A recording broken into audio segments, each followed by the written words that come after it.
Welcome to Arcade Stories.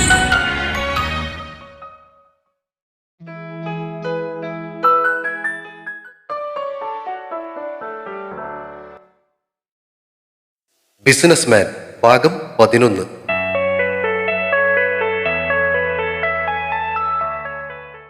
തിരികെ വീട്ടിലേക്കുള്ള യാത്രയിൽ ഡോക്ടർ ഗഹനമായ ചിന്തയിലായിരുന്നു.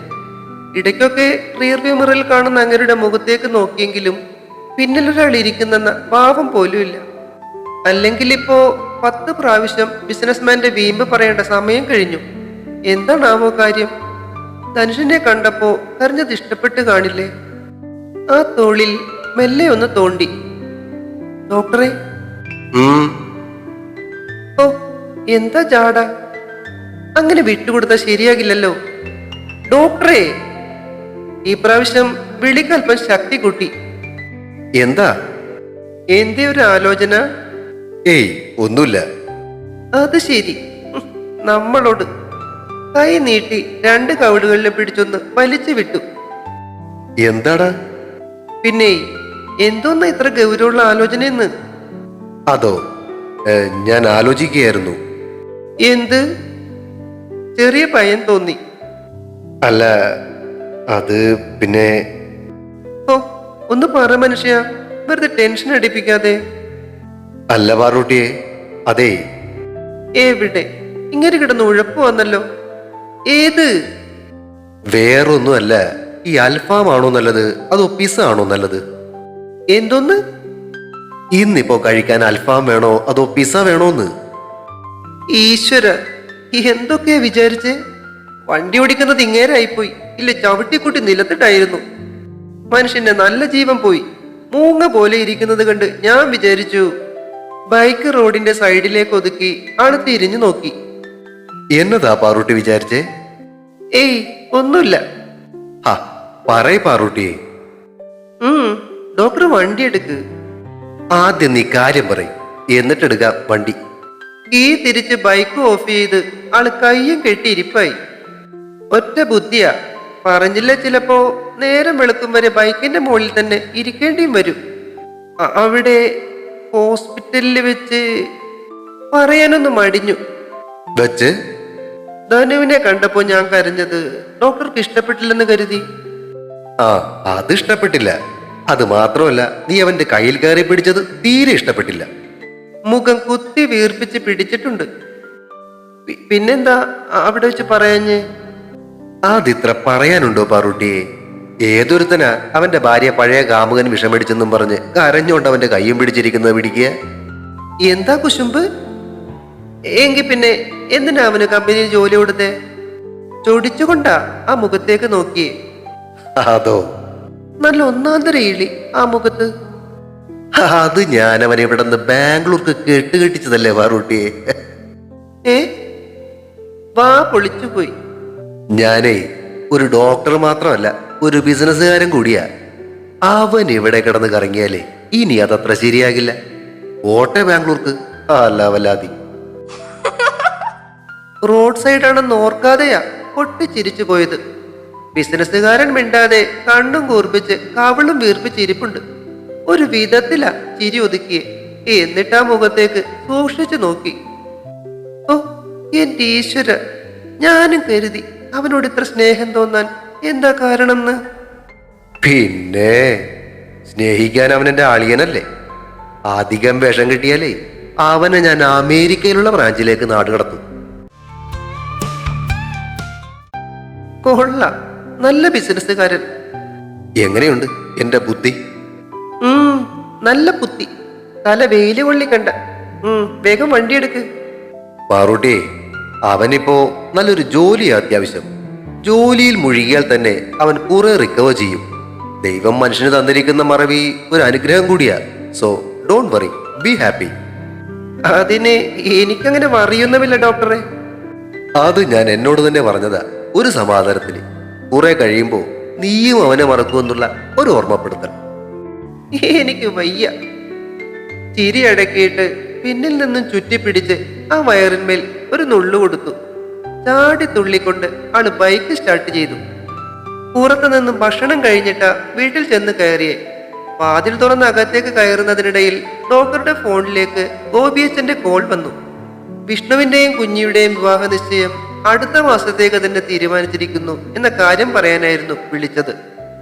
ഭക്ഷണം കഴിഞ്ഞ ഉടനെ തന്നെ അവർ ഇറങ്ങുമെന്നും 5 മണിയോടുകൂടി വീട്ടിലേക്ക് എത്തിച്ചേരുമെന്നും പറഞ്ഞിട്ടാ ഗോപിയച്ചൻ കോൾ അവസാനിപ്പിച്ചത്. 2 ദിവസത്തേക്ക് വീട്ടിലാരും ഉണ്ടാകില്ലെന്ന് പറഞ്ഞിരുന്നതിനാൽ ഗീതേച്ചിയും പ്രേമേച്ചിയും ശാരദാമ്മയും അവരവരുടെ വീടുകളിലേക്ക് പോയിരുന്നു. ഡ്രസ്സ് മാറി ഒരു പ്രിന്റഡ് സ്ലീവ്ലെസ് കുർത്തയും ലൈറ്റ് ക്രീം കളർ സ്കേർട്ടും ഇട്ട ശേഷം അടുക്കളയിൽ കയറി രാത്രിയത്തേക്കുള്ള ഭക്ഷണം പാചകം ചെയ്യുന്നതിനിടയിൽ പിന്നിൽ ഒരു കാൽപെരുമാറ്റം, ഒരു മൂളിപ്പാട്ടും. ഞാൻ നിന്നെ പ്രേമിക്കുന്നു മാൻകിടാവേ, മെയ്യിൽ പാതി പകുത്തുതരൂ, മനസ്സിൽ പാതി പകുത്തുതരൂ മാൻകിടാവേ. എങ്ങനെ ചിരിക്കാതിരിക്കുന്നു പറയും. പക്ഷെ ചിരിക്കുന്നത് കേട്ട അത് മതി. ചിലപ്പോ അടുപ്പിന്റെ മുകളിൽ വെച്ച് മെയ്യിൽ പാതി പകുത്തെടുത്തെന്ന് വരും. അമ്മാതിരി ഐറ്റമാ പിന്നെ നിൽക്കുന്നേ. അതുകൊണ്ട് അല്പം കനത്തിൽ തന്നെ നിന്നു. പാറൂട്ടിയെ, പാട്ടുകൊണ്ട് രക്ഷയില്ലെന്ന് കണ്ടിട്ടാണെന്ന് തോന്നുന്നു വിളിയിലേക്ക് കടന്നിട്ടുണ്ട്. അതെ, ഞാനൊരു കഥ പറയട്ടെ. കഥയോ? അത്ഭുതത്തോടെയാ തിരിഞ്ഞു നോക്കിയേ. ആള് മുണ്ടും ഒരു ഹാഫ് കൈ ബനിയനും ഇട്ട് പിന്നിലെ സ്ലാബിൽ കയറി ഇരിപ്പുണ്ട്. ഈശ്വര, ഇങ്ങനെ ഇനി കഥ എഴുതാൻ പോവാന്നോ? എന്തോന്ന് ഇങ്ങനെ മിഴിച്ചു നോക്കുന്നേ? ഇപ്പൊ തോന്നിയ കഥയാ. കേൾക്കട്ടെ. ഇനി പ്രോത്സാഹിപ്പിച്ചില്ലെന്ന് വേണ്ട. വലിയൊരു വീട്. തിരിഞ്ഞു നിന്ന് നോൺ സ്റ്റിക് ഫ്രൈയിങ് പാനിൽ കിടക്കുന്ന സവാള ചെക്കുന്നതിനിടയിൽ മൂളി കൊടുത്തു. ആ വീടിന്റെ അടുക്കളയിൽ അതിസുന്ദരിയായ ഒരു പെൺകുട്ടി പാചകം ചെയ്തുകൊണ്ടിരിക്കുകയാണ്. ഓഹോ, അവിടെ വേറെ ആരുമില്ല. ഹൊററാണോ? വേണമെങ്കിൽ ഹൊറർ ആക്കാം. അവളാണെങ്കിൽ ഉടുത്തിരിക്കുന്നത് ഒരു പ്രിന്റഡ് സ്ലീവ്ലെസ് കുർത്തയും പിന്നെ ഒരു ക്രീം സ്കേർട്ടും. കഥ ചാഞ്ഞു വരുന്നത് എങ്ങോട്ടാണെന്ന് മനസ്സിലായതും പുരികങ്ങൾ ചുളിച്ചുകൊണ്ട് വീണ്ടും തിരിഞ്ഞു നിന്നു. ആളുടെ മുഖത്ത് ഒരു ഭാവഭേദവും ഇല്ല. കൈയൊക്കെ വിടർത്തി ആക്ഷന് വിട്ടുകൊണ്ട വർണ്ണന. പിന്നിലെന്തോ ശബ്ദം കേട്ടാണ് അവൾ തിരിഞ്ഞു നോക്കിയത്. നോക്കുമ്പോൾ ഒരു വെളുത്ത മുണ്ടും ടീഷർട്ടുമിട്ട് സുന്ദരനായ ഒരു ചെറുപ്പക്കാരൻ തൊട്ടു പിന്നിലെ സ്ലാബിൽ കയറിയിരിക്കുന്നു. ഓ ശരി, എന്നിട്ട്? അവനെ കണ്ടതും അവളുടെ ഉള്ളിൽ പ്രണയം പൊട്ടിവിരിഞ്ഞു. എങ്ങനെ? ഈ പ്രണയമേ, അത് ഇങ്ങനെ പൊട്ടിവിരിയില്ലേ? ഓ, മനസ്സിലായി മനസ്സിലായി. ഈ അമിട്ട് പൊട്ടുന്നത് പോലെ അല്ലേ? അങ്ങനെ അല്ല പാറൂട്ടിയെ. ഈ ഹൃദയത്തിന്റെ ഓരോ രോമകൂപങ്ങളിലും പ്രണയം പൊട്ടിവിടരില്ലേ? ഒന്നുമില്ലെങ്കിലും നിങ്ങളൊരു ഡോക്ടർ അല്ലേ മനുഷ്യ? ഈ ഹൃദയത്തിൽ എവിടെയാ രോമകൂപം? അത് ഈ സാഹിത്യ ഭാഷയിൽ പറയുമ്പോ അങ്ങനെയൊക്കെയാണല്ലോ. ശരി, ആയിക്കോട്ടെ. എന്നിട്ട് ഇതിലെവിടെയാ ഹൊറർ? ഹൊറർ ഇവിടെ വെച്ചല്ല, അതങ്ങ് മുകളിൽ ബെഡ്റൂമിൽ വെച്ച. പോയെ കയ്യിലിരുന്ന മരത്തിന്റെ ചട്ടകം വീശി എറിയും പോലെ കാട്ടിയതും ആള് സ്ലാബിൽ നിന്നും ചാടി ഇറങ്ങി. ഞാനിവിടെ അവാർഡ് കിട്ടേണ്ട കഥയായിരുന്നു. പ്രോത്സാഹിപ്പിക്കാൻ ആളില്ലേ, പിന്നെ എന്നാ ചെയ്യാനാ? തിരിഞ്ഞു നോക്കാതെ നടക്കുന്നതിനിടയിൽ നെടുവീർപ്പോടെയുള്ള പദം പറച്ചിൽ കേട്ട് കയ്യിലിരുന്ന ചട്ടകത്തിൽ കടിച്ചു പിടിച്ചുകൊണ്ട് ചിരി അമർത്തി. ചെല്ല്, ബിസിനസ്സുകാരുടെ ഒരു പണി ഞാൻ നാളെ തരുന്നുണ്ട്. അതിന്റെ റിസൾട്ട് എങ്ങനെയുണ്ടെന്ന് നോക്കട്ടെ, എന്നിട്ട് ആലോചിക്കാം ജ്ഞാനപീഠം തരണോ അത് വേറെ എന്തെങ്കിലും തരണോന്ന്. അന്ന് രാത്രി ഫ്ലാറ്റിൽ വെച്ച് അഭിജിത്ത് ധനുഷിനോട് സംസാരിക്കുകയായിരുന്നു. ധനു, ഇന്ന് ആത്മീയ വരുമെന്ന് ഞാൻ തീരെ പ്രതീക്ഷിച്ചില്ല കേട്ടോ. നിന്റെ കാര്യം വിളിച്ചു പറയുമ്പോ സത്യത്തിൽ എനിക്ക് അവരോട് വല്ലാത്ത ദേഷ്യം തന്നെയായിരുന്നു. നിങ്ങൾക്കിടയിൽ സംഭവിച്ചത് എന്താണെന്ന് നീ ഇന്നവരെന്നോട് പറഞ്ഞിട്ടില്ല. പക്ഷെ ഇന്ന് നിന്നെ കാണാൻ അവൾ വന്ന വരവ് കണ്ടാൽ മതി തെറ്റ് അവളുടെ ഭാഗത്തായിരുന്നില്ലെന്ന് മനസ്സിലാക്കാൻ. സത്യം പറയാലോ ധനു, നിങ്ങൾ തമ്മിൽ പിരിയാനുള്ള കാരണം നീ ആയിട്ടുണ്ടാക്കിയതാണെങ്കിൽ അത് നിന്റെ മണ്ടത്തരമായിരുന്നെന്നേ ഞാൻ പറയൂ. പറ്റിപ്പോയി. ഇനിയിപ്പോ എന്ത് പറയാനാടാ?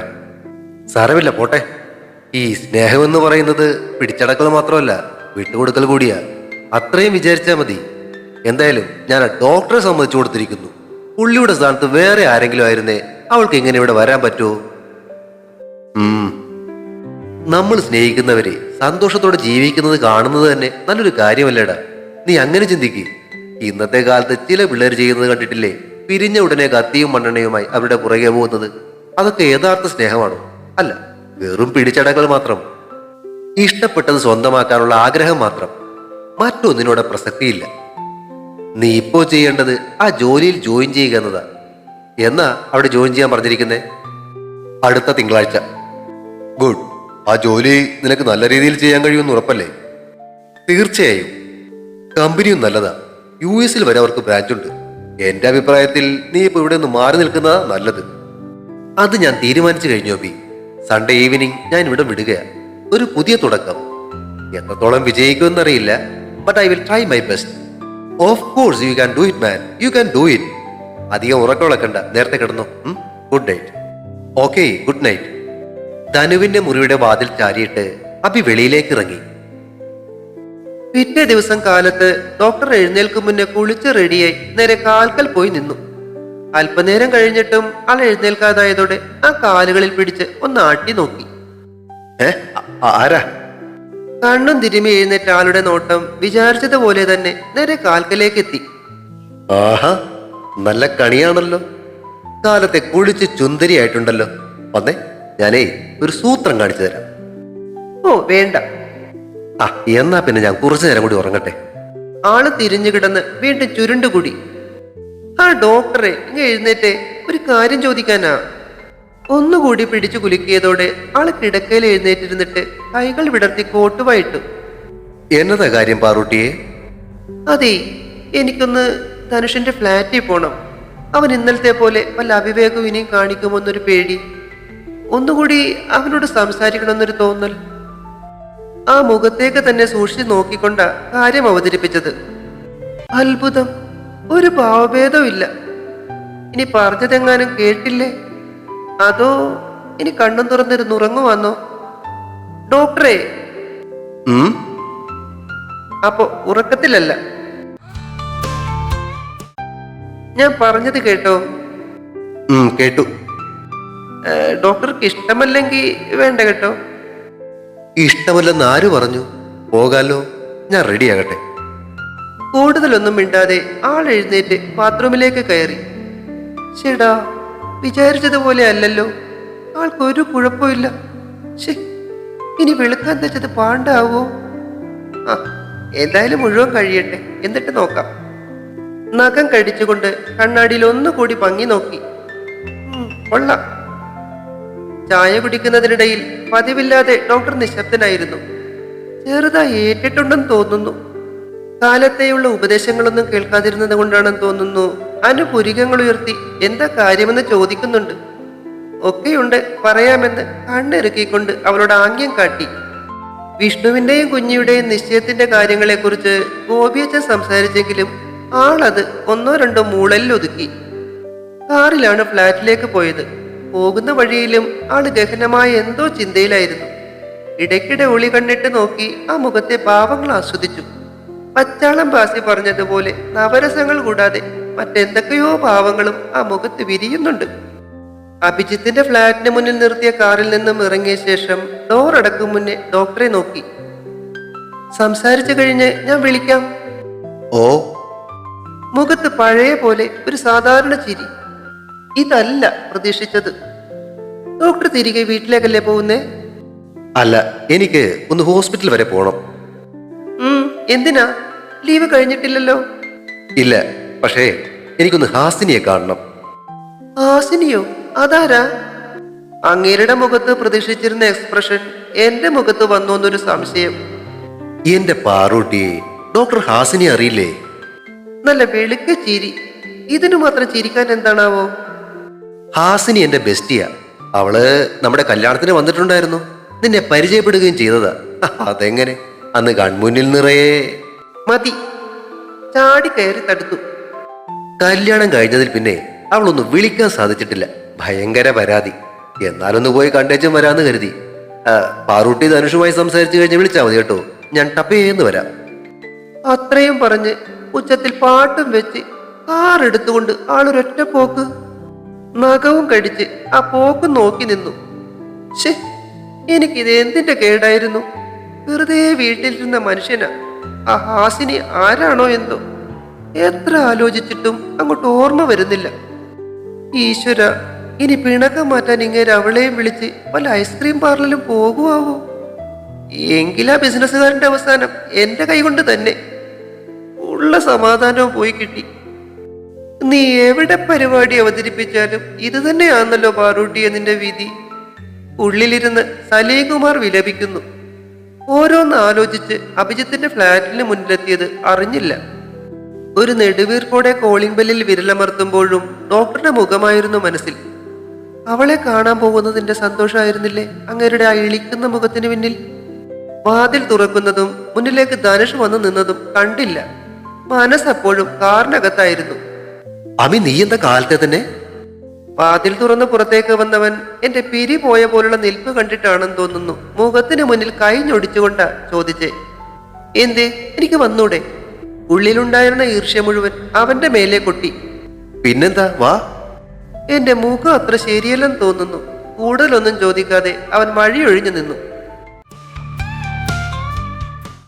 അവന്റെ പുറകെ അകത്തേക്ക് കടന്നിട്ട് സെറ്റിയിലേക്ക് ഇരുന്നു കൊണ്ട് ചുറ്റിനും ഒന്ന് കണ്ണോടിച്ചു. അത്യാവശ്യം തരക്കേടില്ലാത്ത ഫ്ലാറ്റാ. ഇന്നലെ അബിയെ വിളിച്ചപ്പോഴാ ധനുഷും അവനുമൊപ്പം ഈ ഫ്ലാറ്റിലാണെന്ന് അറിഞ്ഞത്. കാലത്തെയുള്ള എന്റെ വരവിന്റെ ഉദ്ദേശം മനസ്സിലാവാത്തത് കൊണ്ടാണെന്ന് തോന്നുന്നു അവൻ സൂക്ഷിച്ച് നോക്കുന്നുണ്ട്. ധനു, നീ കാലത്തെ വല്ലതും കഴിച്ചോ? ഇത് ചോദിക്കാനാണോ നീ വന്നേ? എന്റെ വരവിലെന്തോ പന്തികേടുള്ളത് പോലെയാ അവന്റെ ഇരിപ്പ്. പാവം, അവനറിയില്ലല്ലോ നമ്മൾ ഓപ്പറേഷൻ ബിസിനസ്മാനുമായിട്ട് ഇറങ്ങിയേക്കുവാന്ന്. ഒന്ന് പോയിടാ, ഞാൻ ചുമ്മാ വന്നതാ നിന്നെ ഒന്ന് കാണാൻ. ആണോ? അവന്റെ കണ്ണുകളിൽ ഇപ്പോഴും സംശയമാ. പിന്നല്ലാതെ നിനക്കെന്തോ ഒരു സംശയം പോലെ? നിന്നെ ഞാൻ ഇന്നോ ഇന്നലെയോ കാണാൻ തുടങ്ങിയതല്ലോ. ആ, അത് പോട്ടെ. നീ വല്ലതും കഴിച്ചായിരുന്നോ? ഞാൻ ഫുഡ് ഓർഡർ ചെയ്തിട്ടുണ്ട്, വേണേ നിനക്കും കൂടി ചെയ്യാം. ഓ വേണ്ടടാ, ഞാൻ കഴിച്ചിട്ടാ ഇറങ്ങിയേ. അബി ജോലിക്ക് പോയല്ലേ? അപ്പോ നീ എങ്ങനെ ഇവിടെ വരെ വന്നു? ഡോക്ടർ ഹോസ്പിറ്റലിൽ പോകും വഴി എന്നെ ഇവിടെ ഇറക്കിയതാ. അത് പറഞ്ഞപ്പോ അവന്റെ മുഖത്തൊരു ചിരി. എന്താടാ? ഹേയ്, ഞാൻ അങ്ങേരുടെ കാര്യം ഓർത്ത് ചിരിച്ചതാ. അങ്ങനെ ആള് കൊള്ളാലോ. നിന്നെ എന്ത് വിശ്വസിച്ചാ ഇവിടെ ഇറക്കിയിട്ട് പോയേ? ഇറക്കി വിട്ടത് എന്നെയാണെന്നുള്ള വിശ്വാസം. ആമി, ഇന്നലെ ഞാൻ പെട്ടെന്ന് കണ്ടപ്പോ അറിയാതെ പറഞ്ഞു പോയതൊക്കെ നീ മറക്കണം കേട്ടോ. നീ ഇപ്പൊ ഒരു ഭാര്യയാണെന്നുള്ള കാര്യം ഞാൻ പെട്ടെന്ന് ഓർത്തില്ല. സോറി. ഒന്നും മറുപടി പറഞ്ഞില്ല. അവന്റെ മുഖത്തേക്ക് നോക്കിയിരുന്നു. എന്തായാലും നീ രക്ഷപ്പെട്ടു ആമി. പുള്ളി നല്ലൊരു മനുഷ്യനാ. കേട്ടപ്പോ അഭിമാനം തോന്നി. പക്ഷേ ധനു, ഇനി നീ കുരുത്തക്കേട്ട് ഒപ്പിച്ചേക്കരുത് കേട്ടോ.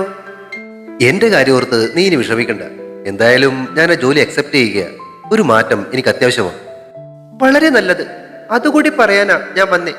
ഇനി ആലോചിച്ച് കഴിയുമ്പോ നീ അത് വേണ്ടെന്ന് വെച്ചാലൊന്നൊരു പേടി എനിക്കുണ്ടായിരുന്നു. നോ ആമി, അത്രയും ഈഗോയൊക്കെ ഞാൻ മാറ്റിവെച്ച് കഴിഞ്ഞു. ഇന്നലെ ഡോക്ടർ പറഞ്ഞതുപോലെ എന്റെ ഒരു ചെറിയ ഈഗോ കാരണമാ നിന്നെ എനിക്ക് നഷ്ടമായത്. ഇപ്പോഴെങ്കിലും നീ സ്വയം മനസ്സിലാക്കിയല്ലോ, അത് മതി. നീ എന്നാ ഇനി ബാംഗ്ലൂർക്ക് പോകുന്നേ? കമ്പനിയിൽ നിന്നും HR വിളിച്ചിരുന്നു. തിങ്കളാഴ്ച ജോയിൻ ചെയ്യാനാ പറഞ്ഞിരിക്കുന്നേ. സോ ഞാൻ മറ്റന്നാൾ ഈവനിങ് ഇവിടെ നിന്ന് പോകും. അക്കോമഡേഷനും അവർ റെഡിയാക്കിയിട്ടുണ്ടെന്നാ പറഞ്ഞത്. അത് നന്നായി. ഇനി അവിടെ പോയി താമസ സ്ഥലം കണ്ടുപിടിക്കാൻ ബുദ്ധിമുട്ടുണ്ടല്ലോ. അതെ. അപ്പോഴേക്കും അവൻ ഓർഡർ ചെയ്തിരുന്ന ഫുഡ് എത്തി. കഴിക്കുന്നത് നോക്കിയിരിക്കെ അവൻ ചോദിച്ചു, ഡോക്ടർ എപ്പോ നിന്നെ കൂട്ടാൻ വരുമെന്നാ പറഞ്ഞേ? പെട്ടെന്നാ അക്കാര്യം ഓർത്തെ. ഹാസിനി അങ്ങേര് അവളുടെ കൂടെ. ഓ എന്റെ കൃഷ്ണ, ഫോണെടുത്ത് വിളിച്ചാലോ? വേണ്ട, അല്പം കൂടി കഴിയട്ടെ. ചാടി കയറി വിളിച്ച കുശുമ്പ് കൊണ്ടാണെന്ന് പറയും. അഭിമാനം മുഖ്യം പാറൂട്ടിയെ. സ്വയം ആശ്വസിപ്പിച്ചിട്ട് അവനെ നോക്കി ചിരിച്ചു. അവൻ മുന്നിൽ മുഖവും ചുള്ളിച്ചിരിക്കുന്നു. എന്താടാ? നീ എന്താ ഒരുമാതിരി കഥകളിയുടെ എക്സ്പ്രഷനൊക്കെ ഇടുന്നേ? ശേ, മുഖത്ത് അങ്ങനെയൊക്കെ വന്നോ? ഏയ്, അങ്ങനെയൊന്നുമില്ല. ജോലി കഴിഞ്ഞിറങ്ങുമ്പോ വിളിക്കാന്നാ പറഞ്ഞേ. അവൻ എന്തോ അതത്ര വിശ്വാസമാകാത്തത് പോലെ. ട്രാക്ക് മാറ്റു പാറൂട്ടി. മനസ്സ് വാണിംഗ് തന്നു. ധനു, ഉച്ചക്കുള്ള ഭക്ഷണം ഞാൻ ഉണ്ടാക്കട്ടെ? ഭാഗ്യം, അവന്റെ മുഖം സാധാരണ പോലെയായി. ഓ വേണ്ട, ഞാൻ വാങ്ങിക്കൊള്ളാം. ഓ, ഞാൻ ഉണ്ടാക്കിയ നിനക്ക് പിടിക്കില്ലല്ലേ? ഇനി അതിന്റെ പേരിൽ മുഖം വീർപ്പിക്കണ്ട. നീ എന്താന്ന് വെച്ചാ ചെയ്യും. മനഃപൂർവ്വം ഏറ്റെടുത്തതാ ആ പാചകം, അല്പം സമയം കളയാൻ. ഇല്ലേ ആ ഹാസിനി വീണ്ടും തലയിൽ കയറി നിരങ്ങും. ഇവിടെ ചിക്കൻ ഇരിപ്പുണ്ടോ? നമുക്ക് ബിരിയാണി ഉണ്ടാക്കാം. ഇല്ല, പക്ഷെ താഴെ വിളിച്ചു പറഞ്ഞ കൊണ്ടുവന്ന് തരും. നമ്മൾ തന്നെ പീസാക്കി കട്ട് ചെയ്യേണ്ടി വരും. അത് സാരമില്ല, നീ വിളിച്ചു പറഞ്ഞോ. എങ്കിൽ നീ ബാക്കിയെല്ലാം റെഡിയാക്കിക്കോ, ഞാൻ ചിക്കൻ ഓർഡർ ചെയ്യാം. അവൻ ഫോൺ എടുത്തുകൊണ്ട് പറഞ്ഞത് കേട്ട് ഞാൻ എഴുന്നേറ്റ് അടുക്കളയിലേക്ക് നടന്നു. ചിക്കൻ എത്തുമ്പോഴേക്കും ബാക്കിയെല്ലാം റെഡിയാക്കിയിരുന്നു. പപ്പും പൂടയും കളഞ്ഞ കോഴി കയ്യും കാലും മലർത്തി വെച്ച് തുണി ഉരിഞ്ഞതുപോലെ മുന്നിൽ കിടക്കുന്നത് കണ്ടപ്പോൾ ഹാസിനിയെയാ ഓർമ്മ വന്നത്. അതുകൊണ്ട് ആ കോഴി പെട്ടെന്ന് തന്നെ ബിരിയാണിക്കുള്ള പീസുകളായി മാറി. വെട്ടുന്നതിന്റെ ശബ്ദം അങ്ങ് ഹാൾ വരെ എത്തിയെന്ന് തോന്നുന്നു. ധനു ഇടയ്ക്ക് വന്ന് എത്തി നോക്കി. നീ എന്താ കട്ടിംഗ് ബോർഡ് കൂടി വെട്ടി അരിയോ? കഴുത്ത് മാത്രമേ വെട്ടാൻ ബാക്കിയുണ്ടായിരുന്നുള്ളൂ. കത്തിയും പിടിച്ചു തിരിഞ്ഞ എന്റെ മുഖഭാവം അത്ര ശരിയായിരുന്നില്ലെന്ന് തോന്നുന്നു. അവൻ ഉമിനീരിറക്കിക്കൊണ്ട് തിരിഞ്ഞു നടക്കുന്നത് കണ്ടു. ഒറ്റ വെട്ട്, കഴുത്ത് 2 കഷ്ണം. എന്താന്നറിയില്ല, ഒരു സമാധാനം. വെട്ടുകൾ തുടരും. ബിസിനസ്മാൻ അടുത്ത ഭാഗം ഉടൻ പ്രതീക്ഷിക്കുക. സബ്സ്ക്രൈബ് ചെയ്യാത്തവരുണ്ടെങ്കിൽ ദയവായി സബ്സ്ക്രൈബ് ചെയ്ത് സപ്പോർട്ട് ചെയ്യണേ. കഥയ്ക്ക് അഭിപ്രായങ്ങൾ പറയുന്നതിനൊപ്പം കഥയുടെ ലിങ്ക് പരിചയക്കാർക്കൊക്കെ ഷെയർ ചെയ്ത് നൽകിയും ലൈക്കുകൾ തന്നും സപ്പോർട്ടുമായി എന്നും കൂടെ ഉണ്ടാകണേ. Thank you.